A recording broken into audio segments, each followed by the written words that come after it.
Thank you for tuning in to Voices for Freedom, an anti-human trafficking podcast. We want to acknowledge that the content we discuss can be emotionally challenging and may evoke strong reactions. The stories we share often delve into tough subjects related to human trafficking, which may be difficult for some listeners to hear. Our goal is to raise awareness and promote understanding of the complexities surrounding human trafficking. Listener discretion is advised.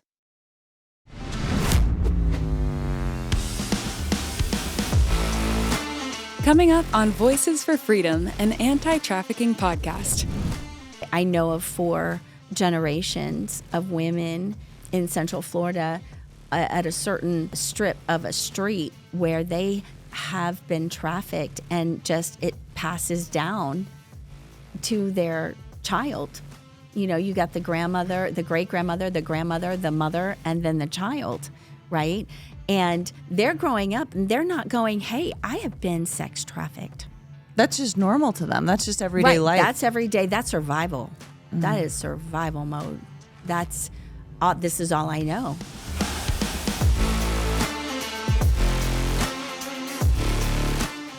Welcome to the Voices for Freedom podcast. My name is Jessica Mass with o.u.r, and I am here with my friend and the founder and CEO of Empowered to Change International. Thank you for being here, Michele. I'm so grateful to get this chance to talk with you today. Thank you for having me, Jess. It's like old times, right? Just talking about the things that matter and give us passion.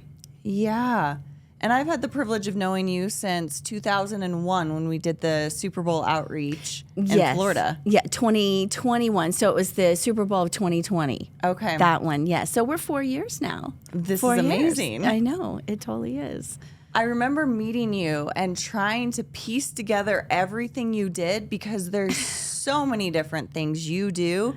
And I had never heard of some of the things that you are specifically focused on. So could you tell us a little bit about Empowered to Change International, what you guys do, what you're all about? Yes. So at Empowered to Change International, we are 10 years running now. And myself and the other founder, Coral Shepard, we just had a passion for broken women that were trafficked, abused, have addiction problems, all stemming from being vulnerable and experiencing trauma. So we started at a booth in Chick-fil-A because we just believed that we could create something better than what we knew that was out there. Empowered to Change International, we empower the broken to heal, the voiceless to speak, and communities to come together. And we do that by providing safe housing and programs. So that's the nutshell version of what we do. We do have homes for men and homes for women because we realize that trauma is just, it's just across the board, isn't it? Yeah. And the things that are happening to our people, you know, if you don't catch it when they're children, they grow up to be broken adults. And we have found that the common denominator is they need a safe place to stay. They need a safe place to figure it out and to have structured programs based upon honesty, accountability, transparency, communication. And that's who we are. That's what we're about. It's incredible. One of the things I remember so vividly from when we first met is that you said that you had homes for men. Yes. And I hear all the time, well, men don't get trafficked or sexually abused or go through these different types of situations. And so when I heard that you had homes for men, that really stood out to me. So Yes. What was it that sparked that idea for you to have homes for men and for women? Well, what originally sparked the idea is we were in various courtrooms. And in Central Florida, they have actually therapy courtrooms. And the judge at the time asked us to please open up some homes for men because there were men in their therapeutic court and they didn't have a safe place. And so I think it was in 2015, I decided to just do a running survey just with our participants current. And 92% of our adult men, 92% of them were sexually traumatized and had some form of sexual trauma and being sold or trafficked for financial gain against their will. Wow. Yes. Wow. I feel like that statistic says so much about what men go through. And it's so hard for men to disclose that sometimes. Exactly. For embarrassment or other reasons where they're like, well, how do I even get help? Do I even want to go down this road of what I've been through? Right. The shame, the stigma of it, and I think there's such an identity crisis going on with men. And then you tackle the trauma on top of that. You tackle on, they're supposed to just suck it up, right? Don't talk about it. And it's shameful. And, why would they want to do that? And so there are such layers of trauma and how people respond. So when we work with men and women that are returning citizens from prison, or they have charges, local charges, right? And we really assess what happens. What happened? What led you to be here right now? And when we do further assessment, we find out, okay, there's sexual trauma. They've been raped. They have been held against their will. And somehow we expect people to process that and somehow deal with it, Wow. without help. A lot of people, if somebody goes to prison, they give up on them. That's the end of the road for them. They feel Yes. like that, that if they've committed certain crimes, then there's no hope for actual recovery. Right. So you work with people who have been sexually exploited, trafficked, and they're coming out of prison? Yes. And so for some reason you believed that there was hope still for healing. We do. And that's, sometimes I think there's a place for all of us, in helping broken people get onto a healing road of redemption, restoration. And we are very careful at Empowered to Change International that we look at each person, what they presented. For example, you could have a young boy that had been sexually traumatized, right? They grow up, they're angry, they get in with the wrong crowd, they're dealing drugs or committing crimes, and we are not okay with that, by the way. We are not making excuses for people. We say, okay, let's deal with it. Let's go. What brought you here? What brought you here? Okay, you did your time. Now you're returning. You're a returning citizen. Now what? What is going to make you change your pattern, change your thinking pattern? So we provide safe housing for men and women to go through trauma therapy. We have various types, and we partner with several amazing organizations in Central Florida, and just give them the time and the space. I think so many people think, oh, well, a 30-day something or another is going to make it all better. Mm-hmm. And sometimes it's at least a year just to scratch the surface, and we're honored to be a part of that process. It's a process. Yeah. And you bring up a good point where if you have a 30 to 90 day type of program for people coming from such extreme trauma Yes. and from prison, then 30 to 90 days probably isn't going to be the full change and empowered to actually change Yes. that they need. And Yes. so you guys have programs that are based on individuals. So if somebody needed 12 months or 24 months, are they allowed to have either, or how do you guys work around that time frame? Okay, so that's a good question. We work with various courtrooms, and in Florida, the Department of Corrections. So the time frame could be anywhere from 7 months to 12 months. However, if they need more time, we give them all the time they need. So we don't, as long as they're complying with our core values, our core principles, which is being honest, accountable, communicate, zero tolerance for criminal activity. As long as they are on that road, right? And we have very structured programs, and they feel that they're not ready to move out or to go to the next level. It's very important that we listen to that. It's trauma-informed care. They know better than anybody what's going on in their process.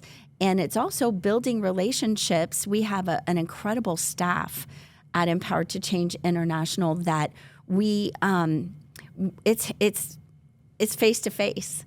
It's weekly. It's touching. We call them touch points, where we touch base. Hey, we haven't seen you.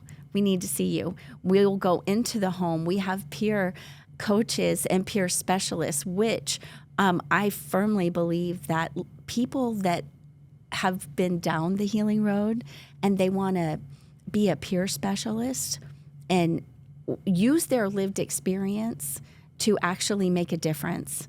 They've gone through the work. They've done the work. They're walking on their healing road. We don't say that, everybody's arrived. I haven't arrived, right? But what we have obtained, we say, keep going, keep pressing forward, moving forward. Yeah.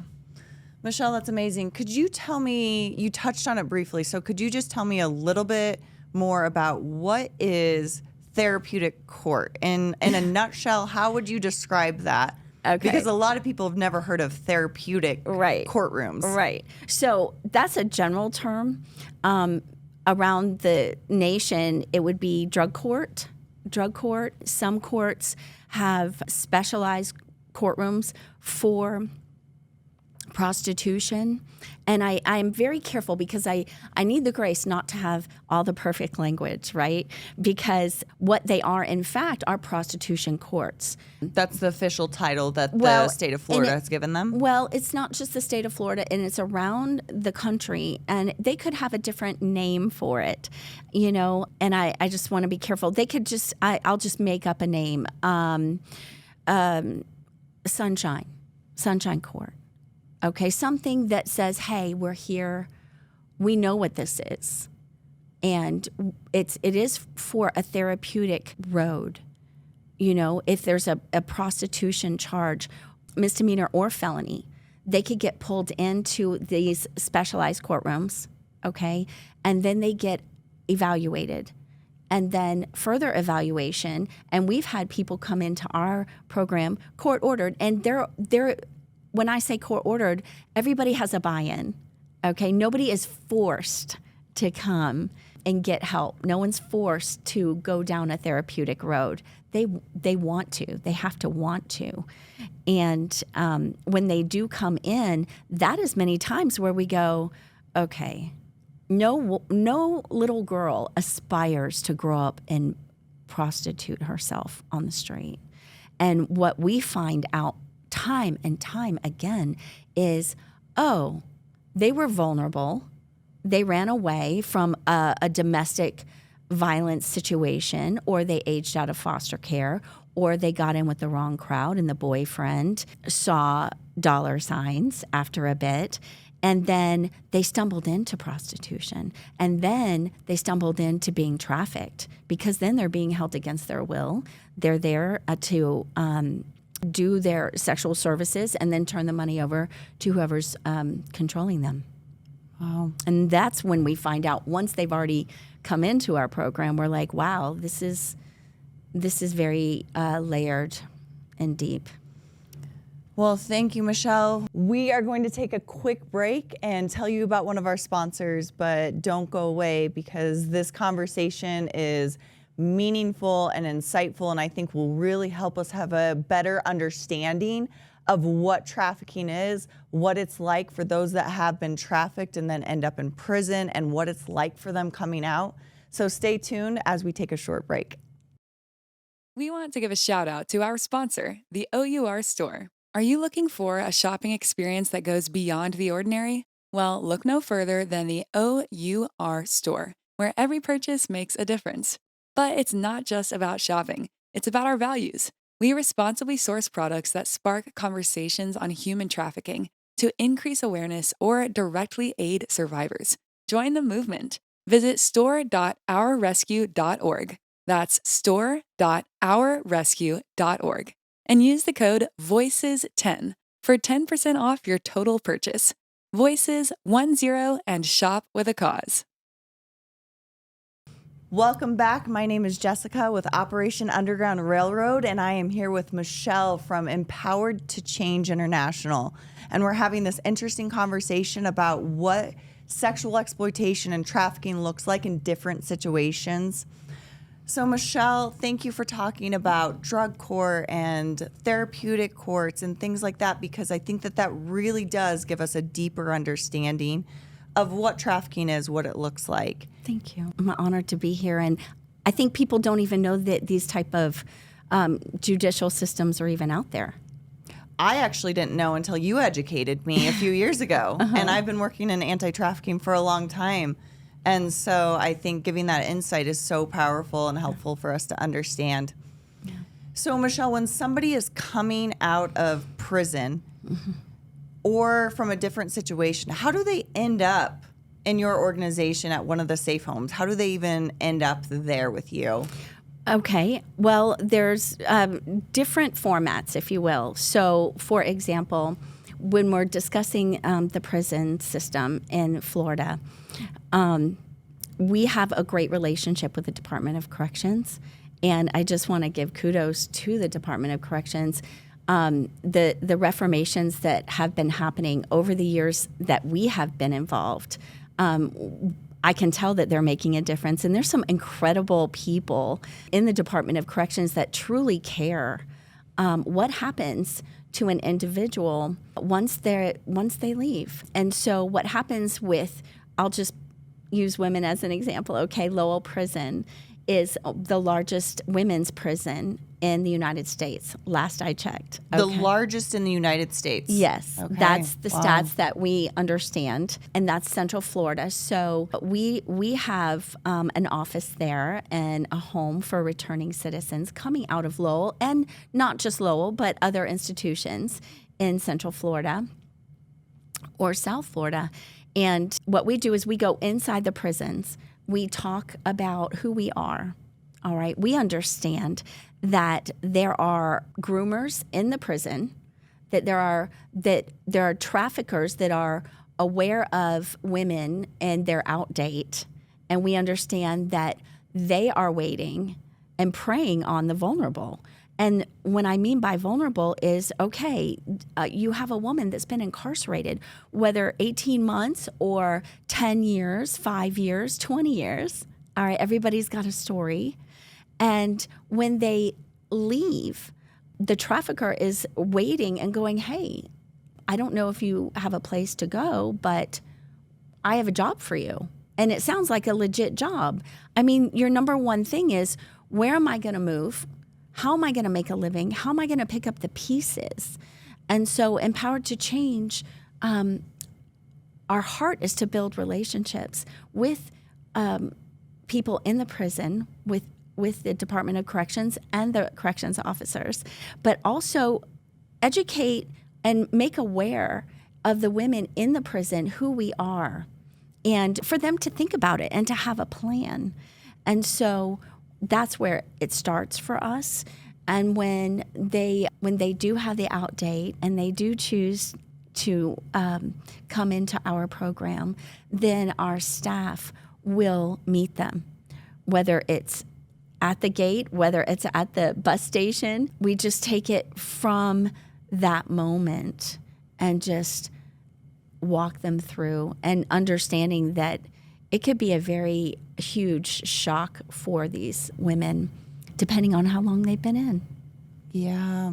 So you and your staff actually go into the prison, let the women know who you are, that there's hope when they get out. And you also touched on, you said groomers inside the prison and traffickers waiting for them on the outside. Yes. Who are these groomers inside the prison, and what are they doing? So we've experienced, and I have to say that groomers also happen in local county jails as well. And I had more experience. Our team had quite a bit of experience with groomers in the local county jails. But in prison, there are other women in the jail, in the prison, that get to know who they are. The constant theme is, hey, what are you in here for? How long are you in here for? And getting to see the vulnerable inside the prison. The vulnerable being they have no family visiting, they have no money on the books, no commissary, no extra snacks, no coffee. You know what I mean? It is recognizing who's vulnerable, and the women in the prisons that are going around taking a look and seeing who's vulnerable, well, they're being used by the traffickers, and how they are being controlled, or, the carrots being dangled is that they get money on their books, right? So the traffickers are using women that are incarcerated. Inside, yes. And then giving them certain benefits. Correct. Or extra snacks, food, things like that. Correct. In order to find the vulnerable, the other women that are incarcerated that are vulnerable, that could potentially be trafficked once they get out. Correct. Once they get out, and finding out how long are they in for. They're not gonna waste any time for people that are, in for 15 years. But if your out date is in 6 months or 12 months, developing that relationship and courting, if you will, saying, listen, my buddy on the outside, he has a place, he has an apartment, he has a legit job. They might even talk on the phone, or, even visit. And you just, you're on the inside going, yeah, what am I going to do? Right? So you might not even know that is out there. And it's interesting that we're talking about this, because I did stumble on a report, Jessica, and I stumbled on this by the University of Colorado mailing McNamara out of prison and onto the streets, the trafficking of incarcerated women, and just how they did a study, and it basically supports what we have found in the prison, in the local county jail. I mean, we had a situation not long ago where we had a young lady who was in for a drug charge, had been trafficked in her life, lots of trauma, and she had been groomed while she was inside the local jail. I got your back. Here's money. I've got you, and providing them with some type of sustainability, snacks inside. But when they get out, providing a cell phone, providing clothes and food, and even a job, a legit job, until the switch is flipped. Yeah, and a lot of what I hear you saying is the vulnerabilities that anyone has when they're getting trafficked or they're being groomed. Correct. But I think the specific thing where you are saying we go into the prisons, that is not a place that normally we think of. No. And that's why I love some of the things that you guys do, where you're building relationships, rapport, you're letting them know that there's hope, and you're helping them know what trafficking is. Because a lot of the women and men that you've worked with, my understanding is they didn't even know that they were being trafficked. Is that correct? That is correct, because when you grow up in such dysfunctional home, a home of abuse, a home of the actual parents may be there, they may not be. Other people are taking care of them. There's sexual trauma. There's, I know of 4 generations of women in Central Florida at a certain strip of a street where they have been trafficked, and just it passes down to their child. You got the grandmother, the great-grandmother, the grandmother, the mother, and then the child, right? And they're growing up, and they're not going, hey, I have been sex trafficked. That's just normal to them. That's just everyday life. That's every day. That's survival. That is survival mode. That's this is all I know. I mean, I know several women where that all they can remember is using their bodies, and they didn't ask for it, but when they're growing up, that's all they know. And they have to understand that not only is it wrong to be treated that way, but that they're worth so much more, that the value of human life and the worth of that individual, man, woman, child, they are worth more.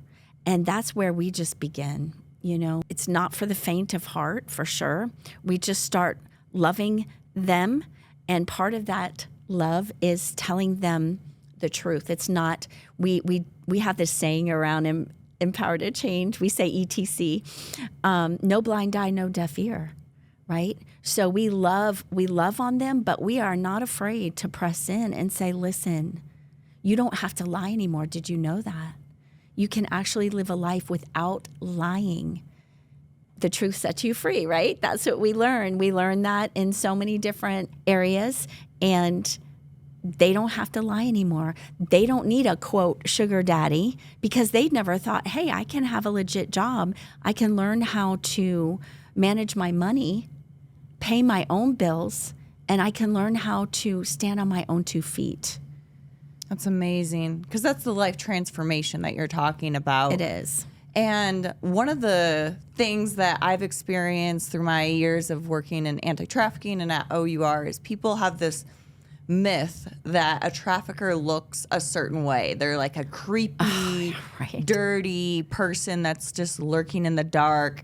Right. But I know that you've worked with all different types of situations. So Yes. Is it just the creepy person that's super poor and they're just trying to exploit somebody to get more money? Or is there different types of traffickers that you've worked with, or survivors that you've worked with that have worked with different people? I can tell you, I always think I've seen it all, and I'm not shocked, but I do get shocked. I do get shocked all the time. And just this idea that men don't get trafficked. So in our line of work, we stumbled upon a guy who was from Europe and was on one of those social media apps and flew all the way over to Miami to meet a doctor, and thought, this is an awesome opportunity, and I'm going to meet this wonderful person.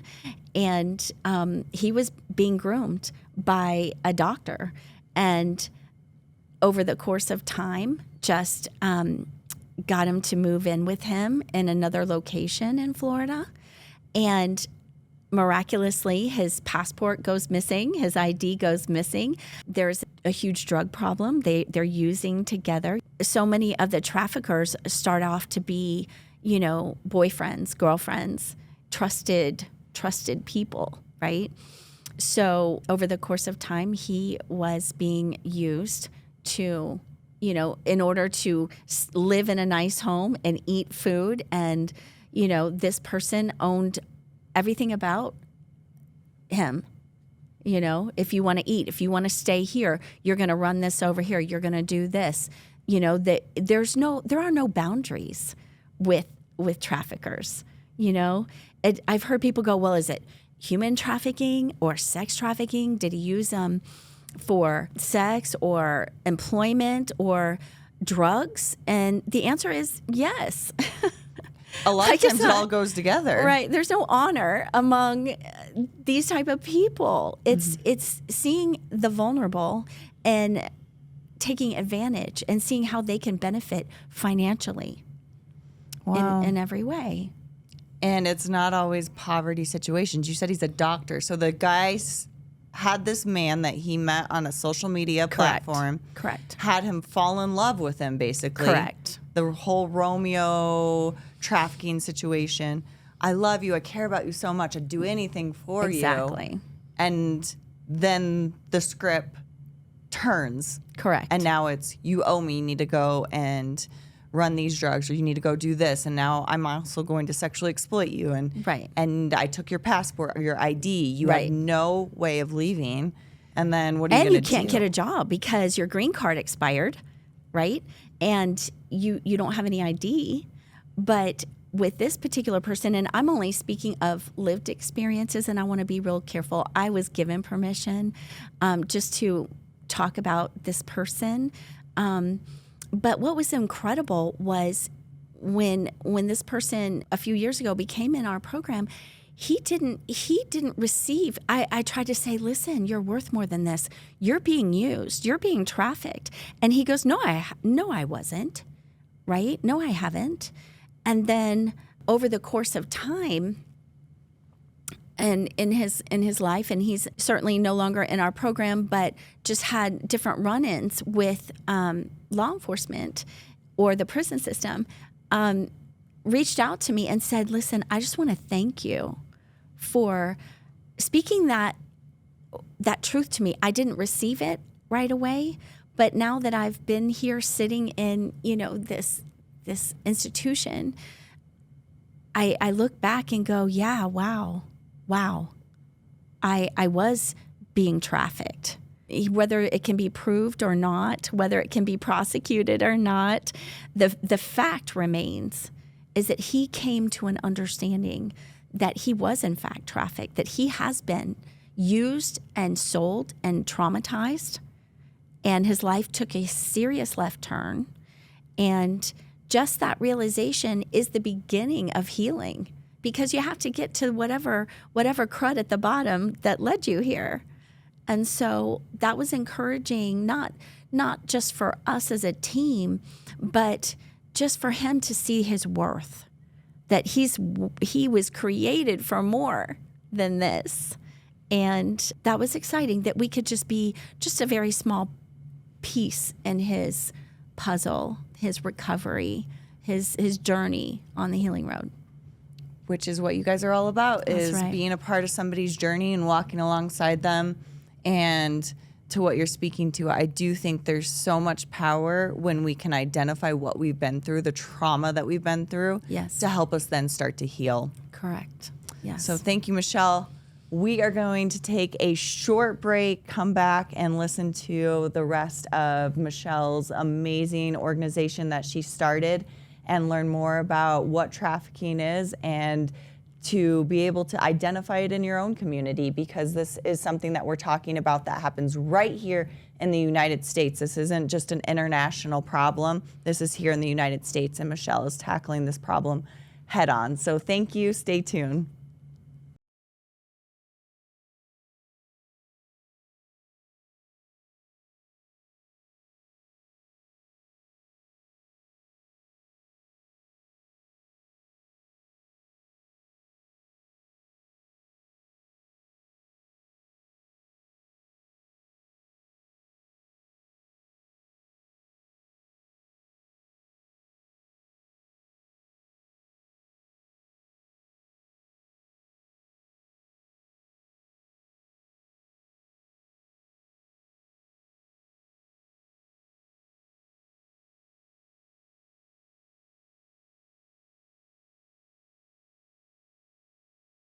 Welcome back to the Voices for Freedom podcast. My name is Jessica, and I am here with Michele, who has been giving us so much insight and different perspectives on how people get trafficked, how this happens, and hopefully provides education for you to be able to identify trafficking in your own community, know how to report, know what to do, and also the encouragement that there are homes out there for men, for women, for children of all different backgrounds, for hope that there actually is healing after going through trafficking.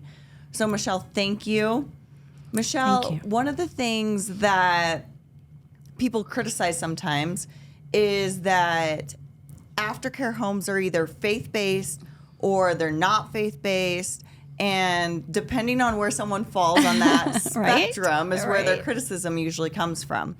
So how have you addressed the aftercare side of things? If somebody wants faith or somebody doesn't want faith to be incorporated, what is your perspective and insight on how to help somebody in aftercare with that? So we call it the elephant in the room, and we're not afraid of it, right? We just press in to these crucial conversations that we have to have. So Empowered to Change International is a 501c3 human services charitable organization.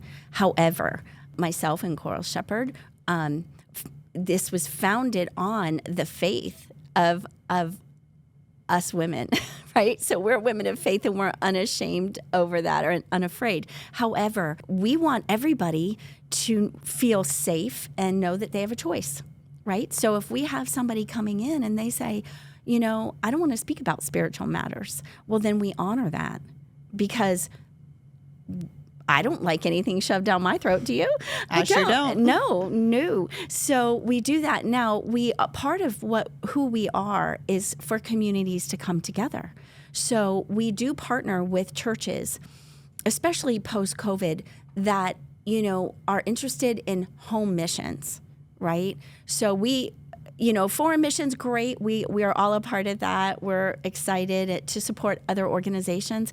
But home missions is, listen, we care about what's happening in our front yard, right?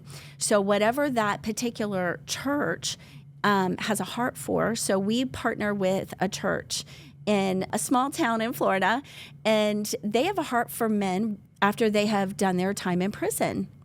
And we call it the Mercy House. And that is a way that we can partner. The church can partner with them, come alongside, be a mentor, disciple them, go through this discipleship program. And that's all faith. However, we have all these other homes for women and men that are not, quote, faith-based. But hey, we believe in honesty, accountability, communication, structured programs across the board. And you don't have to talk about spiritual matters to start on that track, if that makes sense. Yeah, because some people have been through ritual abuse within trafficking, and exactly, and people have used God and religion to manipulate or control them. Yes. So if they're coming out and then they're going into an aftercare home that says you have to be a part of Bible study, or you have to be a part of the specific religion, denomination, faith. Exactly. Where they got traumatized in the first place. Exactly. Yes. And so you never make somebody be a part of that. No. But if somebody does say, that actually is important to me, then they have a place, they have a different home where it's structured that way and it's built into the program of healing. Is that correct? Correct. It is. And the outcome, the goal is that they're walking and equipped, empowered to take care of themselves, walking on a healing road, clean and sober, and able to make conscious decisions for themselves. Definitely. Michele, there's one other thing I just wanted to talk about, because your experience is so vast, but you've worked within corruption as well. You've seen corruption happen. Yeah. And could you tell me a little bit about what does that mean? And I know it's all things that you're like, I personally have seen this, because you're such a positive person still, which is amazing that you can be so positive with everything that you see and that happens. That's the grace of God. That's for sure. Yes. So when we're working with broken people, right, we stumble on things. And this, I'll just speak of one incident. There's so many that we have successful graduates, and they graduate our program, and then we have some that 9 years later they're clean, they're sober, they got their kids back, they're just amazing, productive people. And then some people have a little bit further to go, right? So we had this young lady who trusted me, and contacted me during a really hard time. And she was in another legal battle in Central Florida. And she was unknown, unrealized, just not realizing that she was being lured by, I'll just put attorneys that were in her life. And when I say lure, it's the, hey, I have, you're an awesome person. We'll get through this legal battle that you have, but I want you to come and be my personal assistant, right? And, you can stay in my beautiful home on the beach, and I'll give you this so cool car to drive, and let's talk about it. Even if it was just that, talk about the boundaries being broken there. Yes. Mm-hmm. And with this particular young lady, She was groomed. She was traumatized. She was violated and left for dead, really. And By the attorneys? yes. Oh my goodness. Yeah. So they promised her all these different things. Promised her a job, promised her things, but there was also, drugs involved in a party while they're talking about it. And she, almost died. She was on life support, not expected to live. Wow. So the girl that was groomed, promised, and given all these different, probably cell phone, house, clothes, all these nice things by these attorneys. And then they drugged her, they sexually exploited her, Correct. they used her, Correct. left her for dead. Correct. So she did stand up, and that's the fears. If I stand up and say something, will something actually be done? Or is her life in danger? And yeah. Right. And so from that girl's And this was perspective- years ago. I want to say years ago because it turned out, I didn't mean to interrupt you there, Jess. Keep going. So she did stand up. She wanted to use her voice and say, this is what happened. But then you have people that look at her background. Oh, well, you've also been arrested for drugs. How do I know this is true? These things. But in the age of cameras and factual basis and how everything can be laid out, the foundations, and for nothing to happen. And as far as I know, I haven't heard from her lately. She's alive and well. I'm hoping and praying. But she did have bouts again with jail and or prison and just compounded trauma by organizations that are supposed to be a part of the healing process and not to take advantage of a vulnerable person who is beautiful person. Yeah. Yeah. And I think you touch on a piece where a lot of times people think, oh, there's an intervention and somebody is rescued or whatever that situation is. And then it's all better and they're never going to be exploited or trafficked again. And in reality, those vulnerabilities sometimes get re-exploited.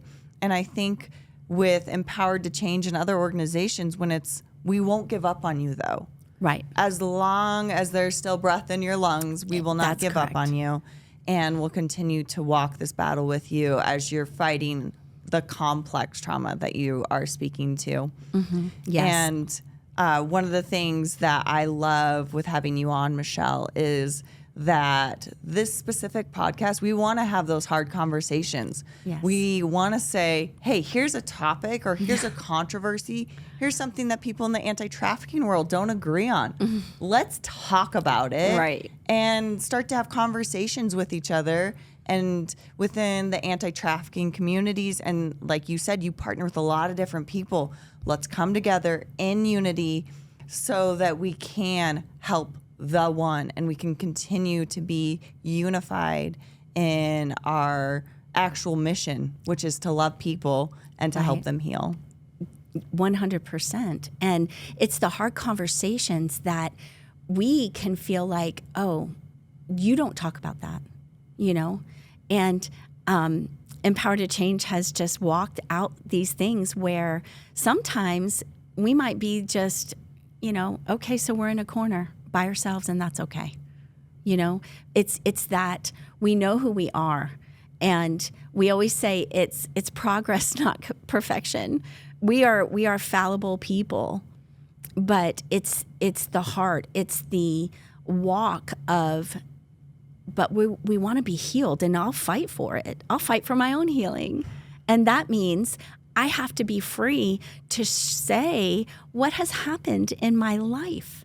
And it's not to harm other people. It's not to cast shade on family members or friends or whatnot. It's to say, this is what happened to me, and I'm on the other side. And even the people that I have been hurt by, they have walked a healing road, right? So forgiveness and understanding where they were broken or vulnerable, that's a thing. And if we just have this understanding that forgiveness is key, and it's not for the person that hurt us, it's for me. And just understanding that we have to be safe to talk about it. We have to press into these hard conversations. And that's why Operation Underground Railroad, you guys are the real deal. And I will say that, and I say it everywhere I go, because you taught me, Jessica, that, and your people, when we first met, you spent 3 hours finding out about our organization. You saw one of the homes. You saw our offices, because building relationships and understanding each other, that's how we use the discernment to see if we're the real deal. And I learned that from you guys. And so I am thrilled that you have this platform for people to use their voice.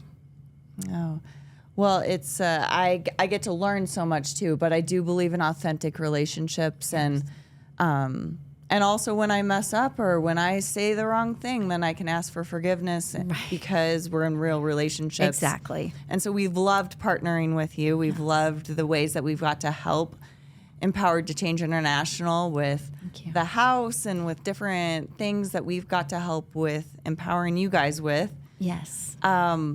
So how can people help you? We o.u.r's had the privilege of helping you in different ways. How can a listener help you? Well, and thank you for that. They can log on to our website, all one word, empoweredtochange.int.org.